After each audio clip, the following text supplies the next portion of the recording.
¿Es la Trinidad una doctrina bíblica o es una construcción teológica tardía? Dentro del cristianismo existe un debate histórico, porque algunos afirman que la Biblia enseña claramente sobre la Trinidad, mientras que otros sostienen que esa idea no aparece de forma explícita en el texto bíblico. Entonces la pregunta es directa: ¿se puede defender la Trinidad desde la Biblia y además es sostenible desde una lectura exegética que respete el contexto hebreo? En este video vamos a analizar este tema desde una perspectiva bíblica, histórica, exegética, y vamos a evaluar las distintas líneas de pensamiento y vamos a buscar cuál se ajusta mejor al testimonio completo de las Sagradas Escrituras. Cuando nosotros hablamos de la Trinidad, nos estamos refiriendo a una afirmación central del cristianismo histórico, que postula que existe un solo Dios, pero que este único Dios se manifiesta en tres personas distintas: el Padre, el Hijo y el Espíritu Santo. No son tres dioses ni tres manifestaciones de un mismo sujeto, sino tres personas que comparten la misma esencia divina. Ahora bien, es importante reconocer desde el inicio que la palabra Trinidad no aparece en el texto bíblico. Esto ha sido uno de los principales argumentos de quienes rechazan esta doctrina. Sin embargo, cabe destacar que la teología cristiana no se basa únicamente en términos explícitos, sino en la síntesis de todo el testimonio bíblico. Es decir, la pregunta no es si la palabra aparece, sino si el concepto está presente como tal. Y es aquí donde comienza el análisis serio. Desde el Antiguo Testamento, el fundamento es bastante claro: existe un solo Dios. Tenemos el famoso Shema de Israel que declara: Oye Israel, el Señor nuestro Dios, uno solo es.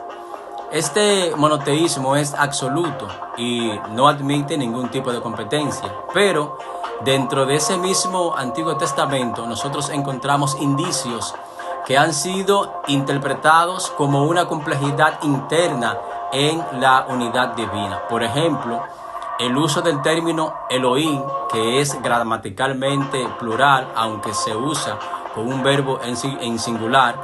Y también encontramos expresiones como hagamos al hombre a nuestra imagen, que este texto ha generado mucho debate sobre si se trata de un plural de majestad, un diálogo divino o una figura literaria. Además, aparecen figuras como el ángel del Señor, que en ciertos textos habla como Dios, actúa como Dios y recibe adoración, pero al mismo tiempo se distingue de Dios. Estos elementos por sí solos no prueban la Trinidad, pero sí abren la puerta a una comprensión más compleja de la unidad divina. Ahora bien, el desarrollo más claro ocurre en la revelación neotestamentaria. Nosotros encontramos aquí una revelación mucho más explícita de esta doctrina. En el bautismo de Jesús vemos al Hijo siendo bautizado, al Espíritu Santo descendiendo como paloma y al Padre hablando desde el cielo. No es una sola persona manifestándose de tres maneras, sino tres sujetos interactuando de forma simultánea. En Mateo 28:19, Jesús ordena bautizar en el nombre del Padre, del Hijo y del Espíritu Santo. Observemos que dice nombre en singular, pero menciona tres personas de manera distinta.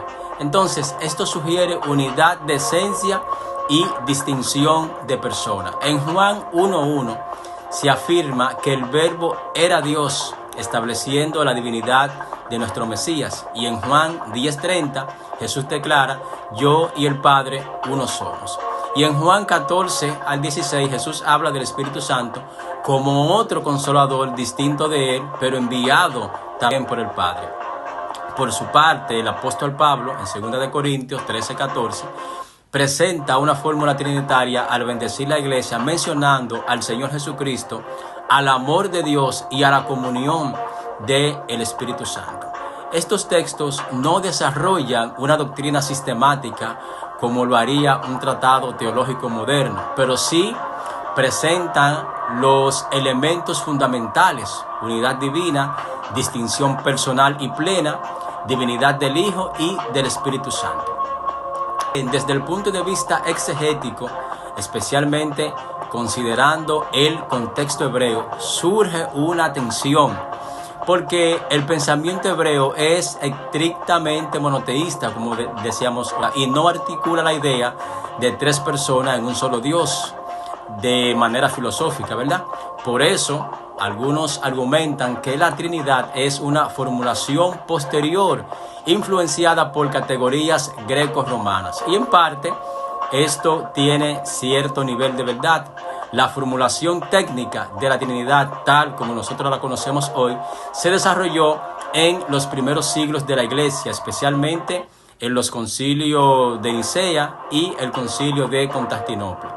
Allí se utilizaron términos filosóficos como esencia y persona para explicar lo que la Biblia ya venía mostrando de forma narrativa y progresiva. Entonces, la pregunta clave es: ¿la Trinidad es imposición externa al texto o es una conclusión teológica necesaria para poder armonizar todos los datos bíblicos que hemos presentado? La evidencia apunta a lo segundo, porque si afirmamos que hay un solo Dios, como enseña el Antiguo Testamento, pero a la vez también reconocemos que el Padre es Dios, que el Hijo es Dios y que el Espíritu Santo es Dios, y que al mismo tiempo son la misma persona, entonces necesitamos una categoría que pueda sostener esa tensión sin caer en contradicción. Y esa categoría es lo que la teología ha llamado Trinidad. Negar la Trinidad suele llevar a dos extremos: o se niega la divinidad de Cristo o del Espíritu Santo, o se reduce a Dios a una sola persona que se manifiesta de manera distinta, lo que no hace justicia a los textos donde vemos interacción real entre el Padre, el Hijo y el Espíritu Santo. Por lo tanto, aunque la Trinidad no aparece como un concepto explícito en el lenguaje hebreo del Antiguo Testamento, sí es coherente con la revelación progresiva que culmina en la revelación neotestamentaria. No es una invención, sino una formulación. No es un añadido, sino una explicación. La conclusión es clara: la doctrina de la Trinidad es teológicamente sólida, bíblicamente fundamentada, además de necesaria, para poder mantener la coherencia del mensaje cristiano en su totalidad. Este tema nos invita a reconocer que Dios es más grande que nuestras capacidades de comprensión, porque no todo en Dios puede ser reducido a categorías humanas, pero sí puede ser revelado de manera suficiente para que nosotros lo reconozcamos de manera verdadera. Si este contenido te aporta valor, suscríbete al canal, activa la campana y compártelo con alguien que quiera profundizar en estos temas. Soy Miguel Cabrera y esto es Razona y Entiende. Shalom, shalom, y será hasta otra próxima entrega de tu canal Razona y Entiende. Shalom.